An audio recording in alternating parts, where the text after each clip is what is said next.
लक्षवेध news network, अचूक वेळ अचूक बातमी. नमस्कार, मी दत्ता मिसळ. आपण पाहतोय लक्षवेध न्यूज नेटवर्क, अचूक वेळ अचूक बातमी. आज आपण आलेलो माढा तालुक्यातील कुर्डवाडी या ठिकाणी.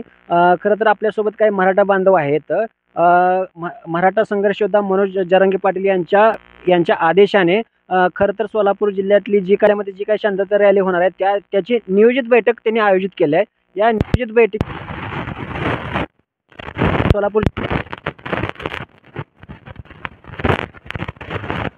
बोलूयात. काय सांगता आपण, काय आदेश आला आणि आपण? नमस्कार, मी ॲडव्होकेट विजयकुमार आडकर. संघर्ष योद्धा माननीय श्री मनोजदादा जरांगे पाटील यांनी 20 जुलै रोजी आमरण उपोषण करण्याचा डिक्लेअर केलेला आहे. परंतु आम्ही सर्व पश्चिम महाराष्ट्रातील सर्व युवक, सर्व मराठा सेवक सर्वांची अशी इच्छा आहे. आम्ही प्रसारमाध्यमाच्या माध्यमातून या अगोदरही हे केलं होतं आणि सोलापूरच्या नियोजन बैठकीमध्येही ठराव पास केलेला आहे की मनोजदादा जरांगे पाटील यांची तब्येत अत्यदयनीय आहे आणि त्यामुळे त्यांची शारीरिक प्रकृती त्यांना साथ देत नसल्यामुळे त्यांनी इथून पुढं उपोषणाचा मार्ग अवलंबू नये असं सर्व समाजातून त्यांना सांगण्याचा आम्ही सांगणार आहोत आणि विनंती करणार आहोत. जय जिजाऊ जय शिवराय. मी अर्जुन कदम, कुर्डवाडी. आज आम्ही शांतता रॅलीच्या संदर्भात जे मनोजदादांचे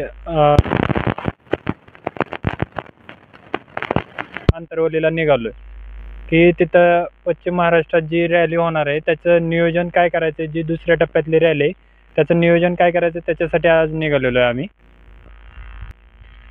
हे होते कुर्डवाडी, सोलापूर जिल्ह्यातले कुर्डवाडी येथील मराठा बांधव. ह्यांनी असं आमच्या लक्षवेध न्यूज नेटवर्कला असं देखील सांगितलेलं आहे की यांनी जे जरांगे पाटलांनी 20 तारखेचं जे उपोषण आहे हे करू नये आणि जे आंतरवाली सराटीला देखील गेल्यानंतर देखील हे मनोजदादांना ही विनंती करणार आहे. पाहत रहा लक्षवेध न्यूज चॅनल. आमच्या लक्षवेध न्यूज नेटवर्क चॅनलला लाईक करा, सबस्क्राईब करा आणि शेअर करा.